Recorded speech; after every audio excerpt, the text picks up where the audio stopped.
What if your destiny, your health, and even the corners of your mind were already shaped before your very first breath, before you ever opened your eyes to the world? Imagine a life where the path you walk is paved not by your choices, but by the ambitions and obsessions of long-dead ancestors. Generations of rulers and nobles cloaked in silk and gold once clung to the belief that their power, their right to reign, could only survive if passed down through a bloodline untouched by outsiders. In their desperate pursuit to preserve purity lineage, untainted royal blood, undiluted, they struck a silent bargain with nature. But nature, as always, took its due. This isn't just a tale of kings and queens, of crowns and thrones. It's a darker, quieter story, one of broken bodies, fragile minds, and destinies derailed by the twisted vines of family trees that curled in on themselves. The royalty of history from Europe to ancient Egypt bore the cost of this dangerous tradition. Beneath their jeweled portraits and embroidered titles, many hid the invisible scars of generations of inbreeding genetic diseases, developmental delays, mental illness, and lives cut tragically short. They were not only victims of politics or fate, but of biology too. Tonight we drift into the folds of time, peeling back the layers of silenced history. We'll follow the stories of 10 women whose lives were irrevocably shaped by the cold logic of dynastic purity. Each one reveals a deeper truth, that behind the palace walls and arranged marriages, there were young girls born into roles they didn't choose, trapped in legacies they couldn't escape. Their names might sound distant or regal, but their stories pulse with humanity's sorrow and the painful consequences of a gamble no one should ever have made. And as we reach the final chapter, number 1 on our list, you may find yourself holding your breath, not out of shock alone, but perhaps out of a quiet, unsettling understanding that the pursuit of power, when blind to its human cost, leaves behind not glory, but tragedy. Let's begin. Top 10. Most incarnate royal women in history. 10. Isabella II of Spain. Isabella II of Spain, who ascended the throne as a young woman, is a living symbol of the coldness of pure royal blood. Her life did not begin with glory or freedom, but was determined from the moment she was born. The product of a marriage between uncle and niece, a union that science and morality today consider too risky. Isabella's bloodlines overlapped for generations, so much so that the grandparents on one branch were also the great-grandparents on the other. A complex maze of bloodlines seemingly created not by love, but by an obsession with power and a fear of losing royalty. From an early age, Isabella was surrounded by an atmosphere of expectation and pressure. The daughter of a king who had desperately wanted a son, her birth was a half-hearted joy, a biological and political compromise. As a young woman, Isabella had no choice in her own marriage. She was married to a distant cousin, a relative, and a means to continue the tradition of pure blood.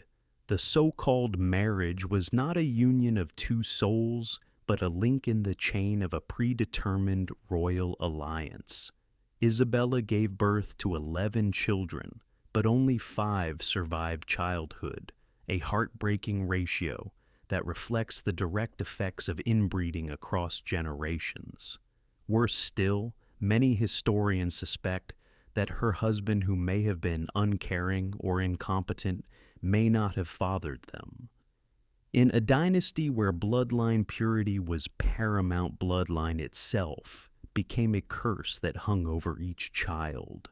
Not only did Isabella lose her throne after political upheaval, but she also lived under the invisible bondage of a legacy she was not allowed to reject. A life shaped by decisions from the distant past, when human emotions were replaced by political calculations and an obsession with unblemished blood. She was living proof that preserving a pure bloodline at all costs can ultimately destroy what is most precious: health, reason, and even the future. 9. Marie Louise of Austria. Marie Louise of Austria was not meant to be ordinary, nor to live a quiet life. From the moment she first cried, everything in her life was arranged as part of the larger design of history, a history where power was exchanged, consolidated, and maintained, not by arms or policy, but by marriage and blood.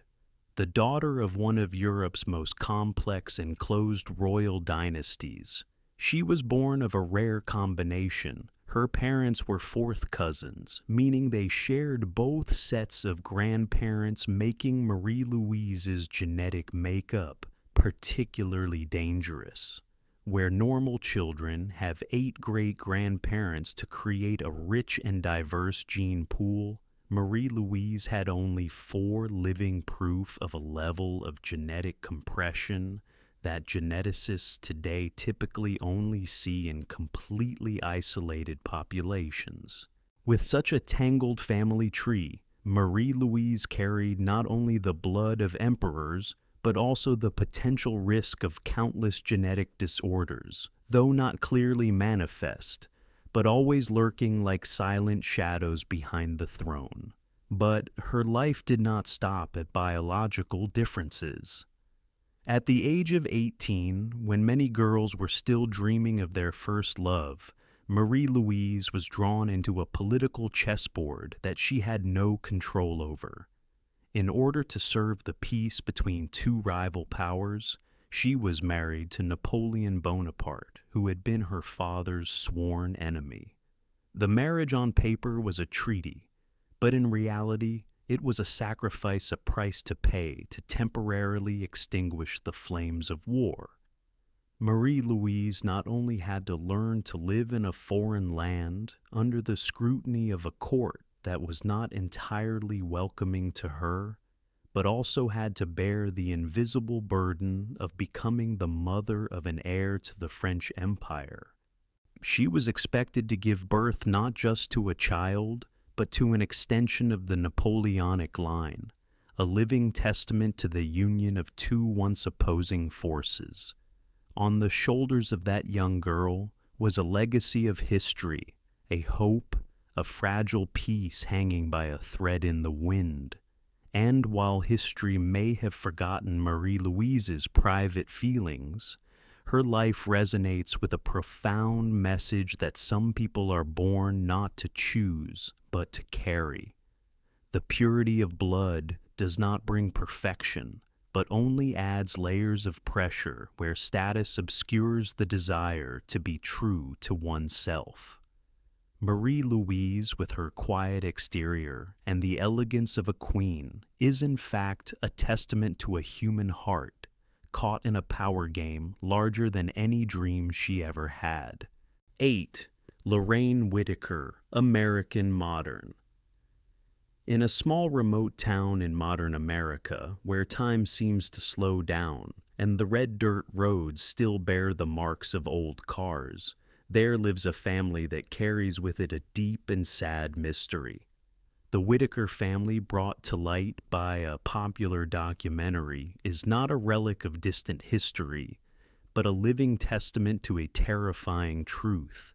Inbreeding is not just a story of medieval European royalty, but is still quietly happening in today's world, even when we think we have moved beyond the dark ages of genetic errors. Lorraine Whitaker, a woman living amid invisible brokenness, is a central link in that warped history. She wears no crown, she lives in no castle, but her life bears the heavy imprint of generations of isolation, where marriage and reproduction revolved around a small, unmixed genetic community. There was no imperial policy behind these choices, just isolation, ignorance, and sometimes despair upon despair. From within that closed circle, Lorraine gave birth to Timmy, a son who bears the most obvious and painful manifestations of generations of inbreeding. Timmy is not like other children. He cannot speak. His reactions are slow, and his facial expressions have become a haunting symbol of the cruelty of genetics when distorted by unconscious repetition. The filmmakers do not exploit the Whitaker family's pain to shock but to awaken, to emphasize that this is not a story of a bygone dynasty, but a reality that modern society has not dared to face. Lorraine in her silence represents the women who have no choice, no guidance, and sometimes no hearing. Her life is a series of silent sacrifices not to maintain power, but simply to survive, to care, to continue living in a world that has turned its back on her and her family. When the viewer looks into Timmy's eyes, they see not only the consequences of genetic deterioration, but also a mirror of society where the dark corners are hidden by distance, by indifference, and by the naive belief that it only happens in history. Lorraine Whitaker's story is not meant to scare people, but to make them think that even as science has come so far, even as we live in an age of artificial intelligence and genetic medicine, there are still people who live beyond the reach of such advances. They are not the past. They are the present.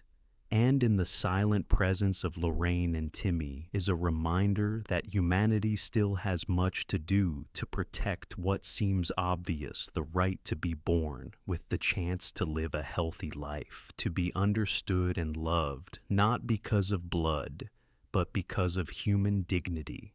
7. Maria the Fours of Portugal, Maria the Pious, Maria the Troubled. Maria of Portugal, who was known by two opposing names, Maria the Pious and Maria the Mad, is a poignant image of the quiet tragedy that lurks beneath the glittering robes of royal power.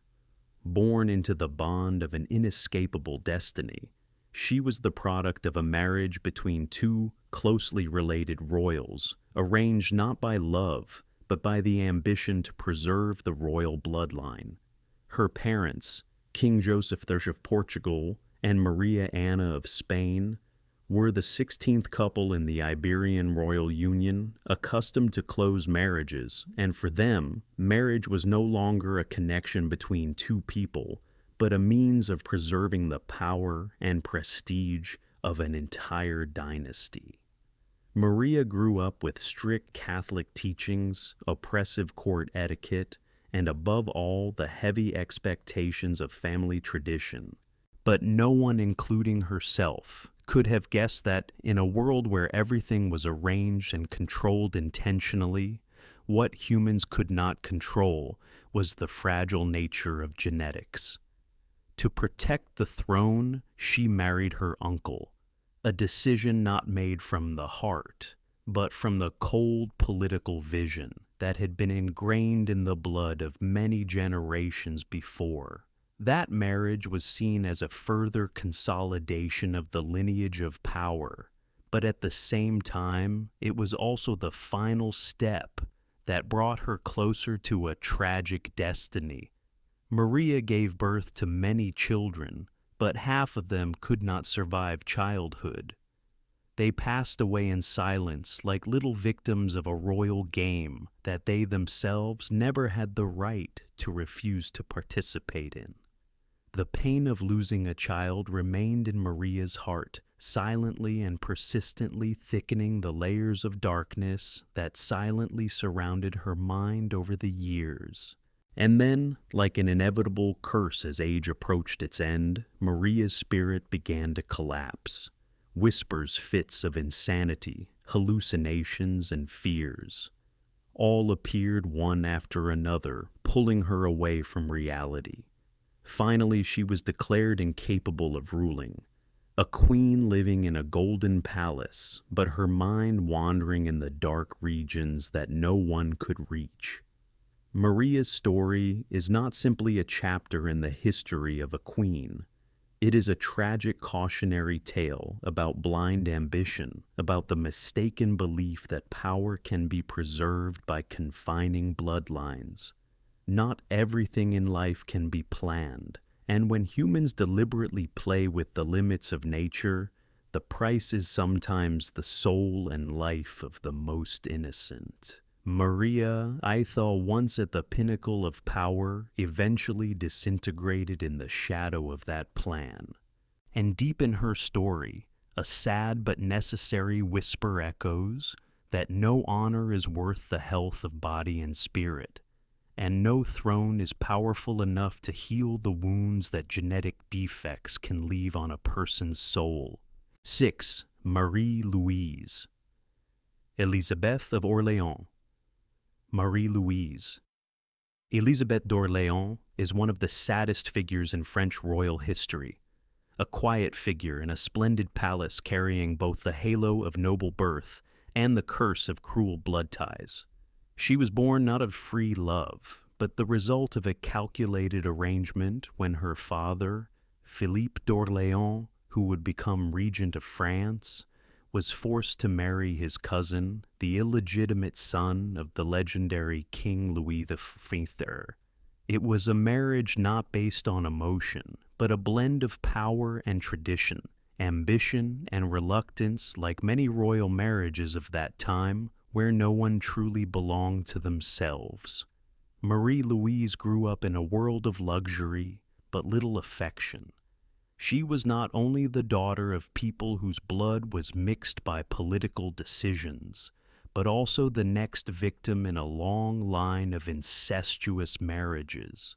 When she came of age, she was married to her cousin, Prince Charles of Berry, not for love, but to continue a cycle of responsibility and legacy that the royal family had set for itself. All hopes were placed on Marie-Louise to continue the lineage, to preserve the bloodline, to maintain power. But fate chose a different path. Her 3 children did not survive childhood.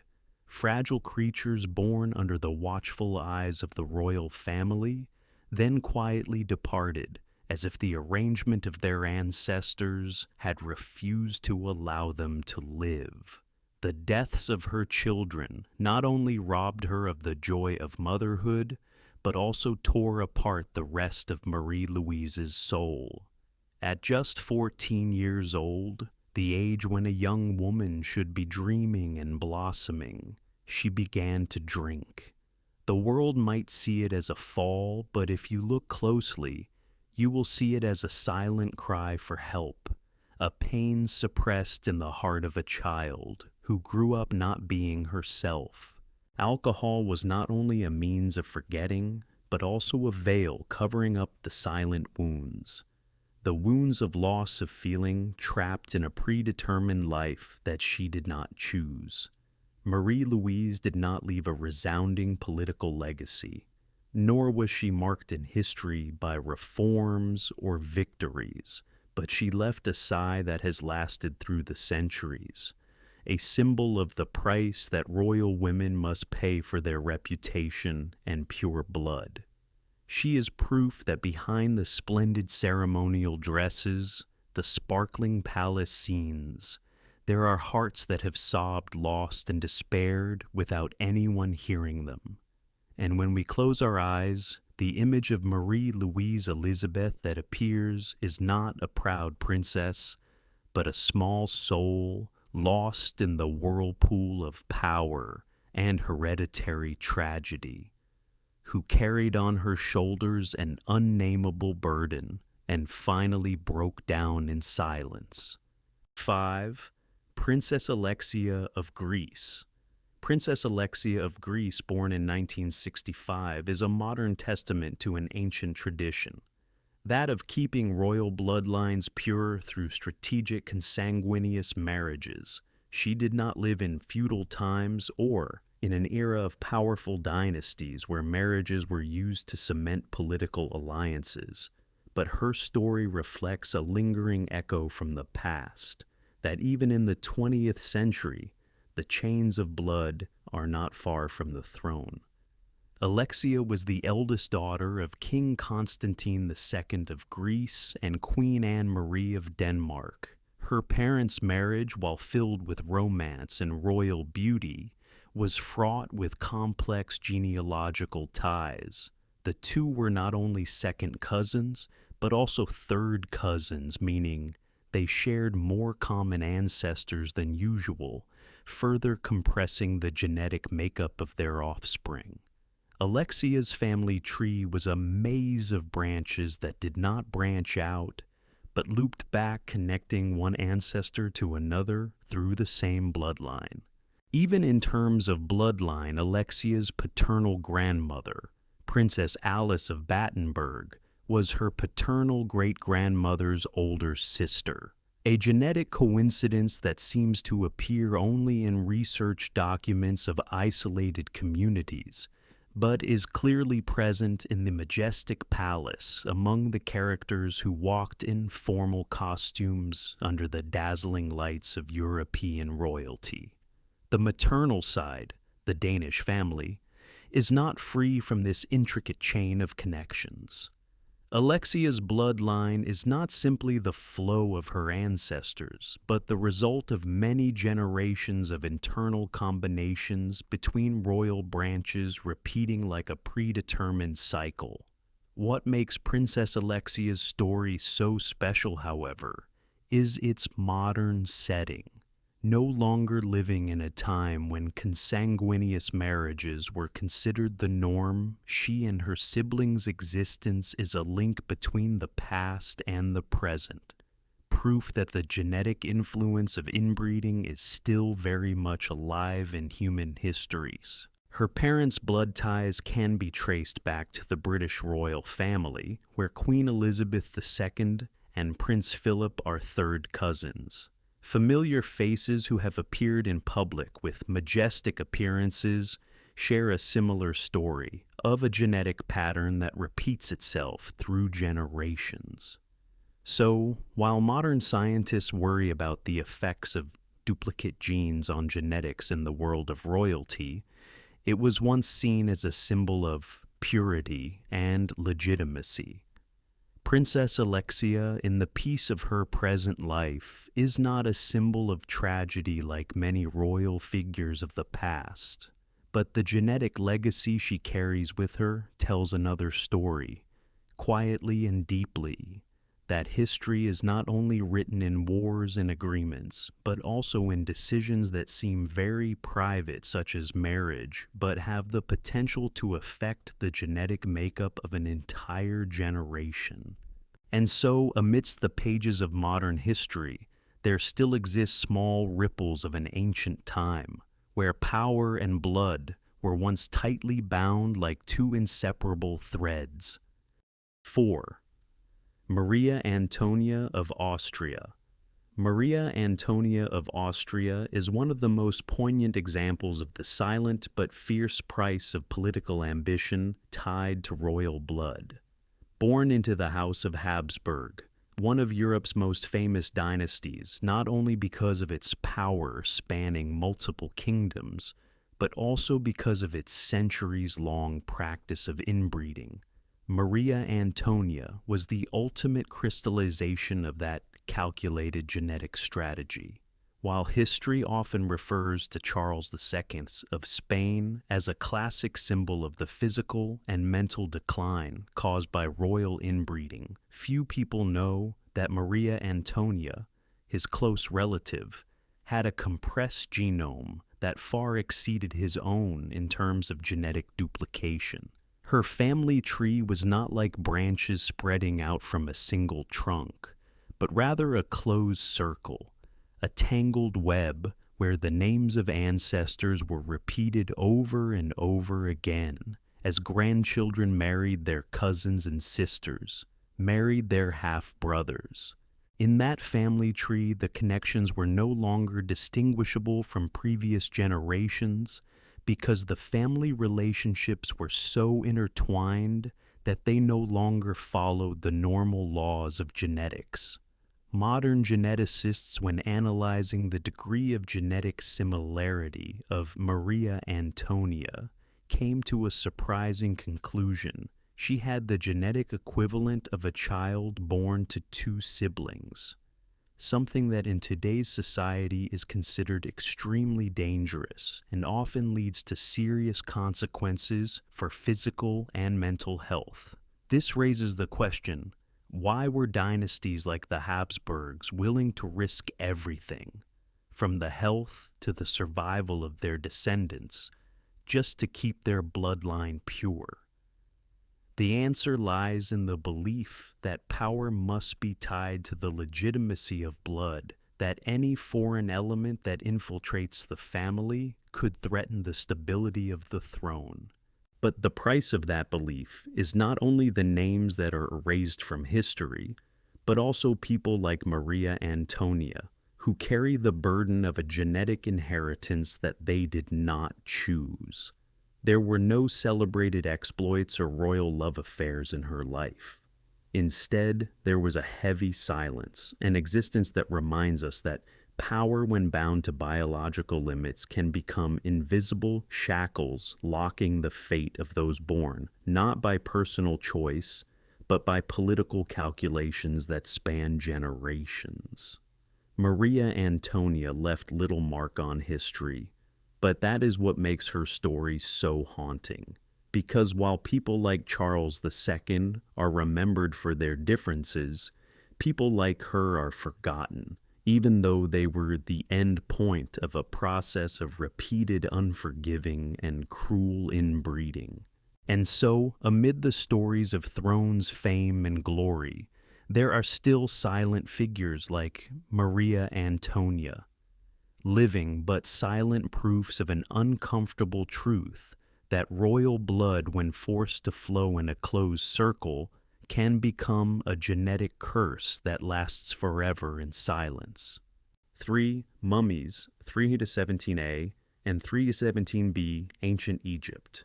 Deep in the golden sands of ancient Egypt, where time stands still in temples and tombs, there are two little nameless creatures, known simply as mummies, 317a and 317b. Though not recorded in any official royal chronicles or bloodlines, the brief existence of these two girls is a quiet but haunting chapter in the long story of royal marriages. Their parents were none other than the pharaoh Tutankhamun, famous not only for the treasures found in his tomb, but also for his genetic physical abnormalities, and his wife and half-sister, Ankhesenamun. During the Egyptian monarchy, especially during the New Kingdom, marriage between siblings was not only permitted but encouraged within the royal family as a way to preserve the sanctity and purity of the divine bloodline. It was believed that the pharaoh was the incarnation of a god, and therefore interbreeding with a commoner was unacceptable. But behind that divine facade were dire biological consequences that people of the time could not fully understand. Cumulative genetic disorders, increasingly obvious physical defects, and sometimes the loss of children before they even had a chance to cry for the first time.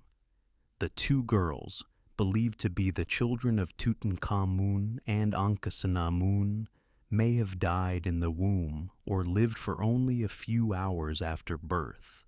Their remains, found and carefully studied with modern technology, show signs of congenital malformations and obvious frailty. Though they never had the chance to grow up, their small bodies carry a powerful message about a series of royal choices based not on love or parental instinct, but on political, religious, and honor-based principles that have been ingrained in the culture for centuries.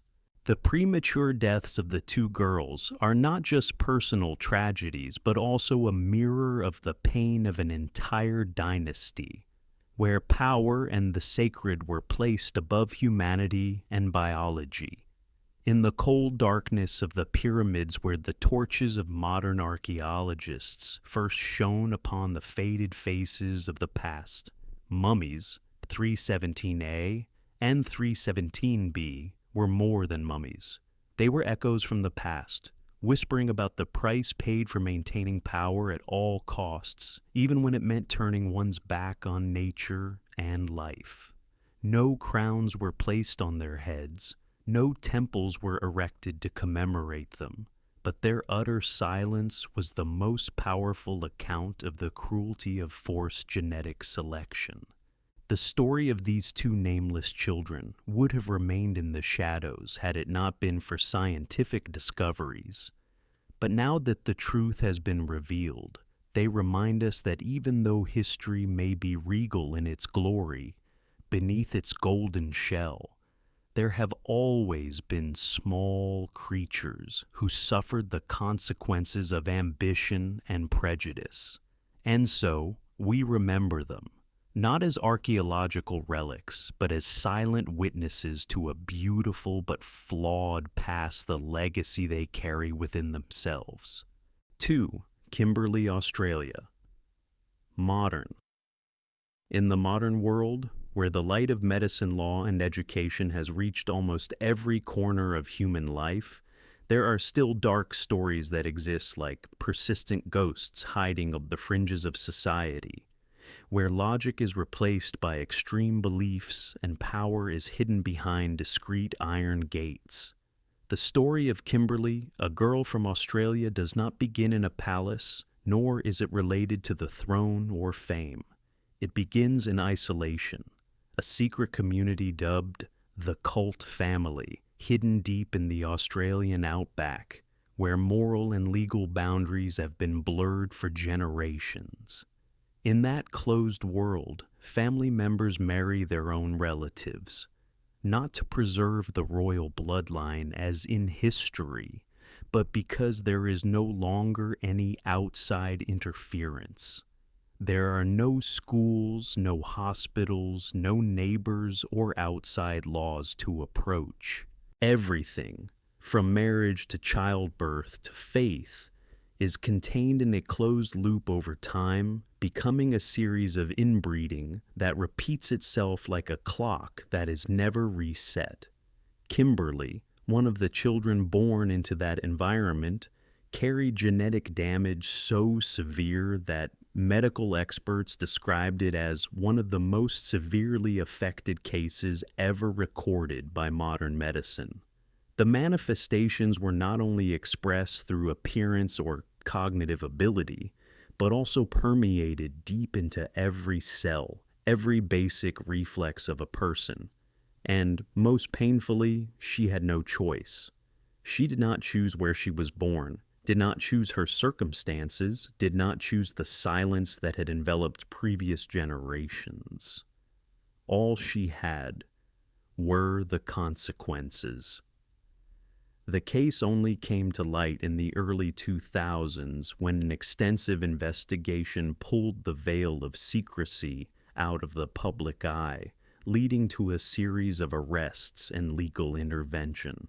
But unlike the stories in history books about royalty or politics, what is chilling here is not the title, but the fact that in the heart of the civilized world, there are children like Kimberley, born in silence, raised in morally distorted conditions, and disadvantaged by mistakes they did not make. Kimberley's story is a quiet reminder of social responsibility, of the importance of education, of connection, and of community oversight. Because when people are cut off from the rest of humanity long enough, the most basic norms can be distorted, and the consequences, as we have seen, can be beyond imagination. In the quiet of the night, when you close your eyes and let your thoughts drift slowly, take a moment to think of Kimberley, not as a sensational news story, but as a real person, as a small piece of humanity that has been forgotten. And from there, we will have one more reason to cherish the light of knowledge, of connection. Things that seem simple, but are sometimes the shield that protects people from the most wrong turns. 1. Cleopatra II, Philopator. In the ancient veil of history where monuments and memories are still covered with the dust of time, there is a name that quietly but forever echoes in the hearts of posterity. Cleopatra II Philopator. She is not the famous Cleopatra in the love story with Julius Caesar or Mark Antony, but a more distant, quieter figure, but one that bears the clearest mark of a tragedy that time cannot hide, the tragedy of the closed blood vessels in the Ptolemaic lineage, the Macedonian dynasty that ruled Egypt centuries after Alexander the Great. Cleopatra II's bloodline was an absolutely closed circle. Her parents were siblings. Her grandparents were too. She herself later married her brother, and then her uncle. Each generation, each layer of the family tree was woven not by love, but by an absolute belief in the purity of royal blood. They believed that if they kept their blood pure, they would maintain the divine power, maintain the glory of a conquering nation. But they were wrong. Cleopatra II was the living embodiment of the consequences of that belief. She was born into a royal body, sitting on the throne with the power that dominated ancient Egypt. But within her heart, and in her very blood, was the accumulated burden of generations of inbreeding. The civil wars, the deaths in the palace, the stillbirths, and the years of suspicion and instability all stemmed not just from politics, but from a biological legacy that she could not deny. Ironically, Cleopatra II was a strong, intelligent queen who defied the male authority of her court, but she was trapped in a genetic legacy from which there was no escape. Like a star that burned out in the orbit of her family, she carried both the glory and the decay of a system that believed in absolute purity, no matter the human cost. As you close your eyes and drift off into gentle thoughts before sleep, imagine a woman sitting in a marble palace holding a scepter, but her eyes filled with an unnamed sadness. A sadness that transcends royalty, transcends political calculations to express something that seems so simple that in the human world, life cannot last long if it is imprisoned in one's own blood. And Cleopatra II, although she did not choose that path, was still a silent but eloquent witness to that tragedy. The tragedy of keeping one's blood pure, while forgetting that sometimes it is the mixing that makes life sustainable and free. As the final story comes to a close, we are transported on a silent journey through time, from the golden dynasties of ancient times to the cold, dark corners of modern society. Each person in this tragic series is not just a name in history books, but a living testament to the silent yet profound consequences of trying to preserve something seemingly sacred, pure blood. From the golden palaces of ancient Egypt to the magnificent castles of feudal Europe, the desire for power, prestige, and succession has led many dynasties to choose to keep their bloodlines closed as a way to protect their thrones. They believe that an unmixed bloodline will be an impregnable shield for their glory and legacy. But that very belief has pushed generations of descendants into an invisible spiral of deformity, disorder, and suffering, not because they are weak, but because they are born into a genetic maze with no way out. History is often told through battles, struggles, and milestones of power. But there is another history, quieter, more painful, written by genes, by imperfect bodies, by the uncertain eyes of children who never fully grew up. It is the part of history that we easily forget, but it is the one that most clearly shows the fragility of humans when they exceed the limits of nature. Ultimately, these tragedies are not just about royalty or the distant past.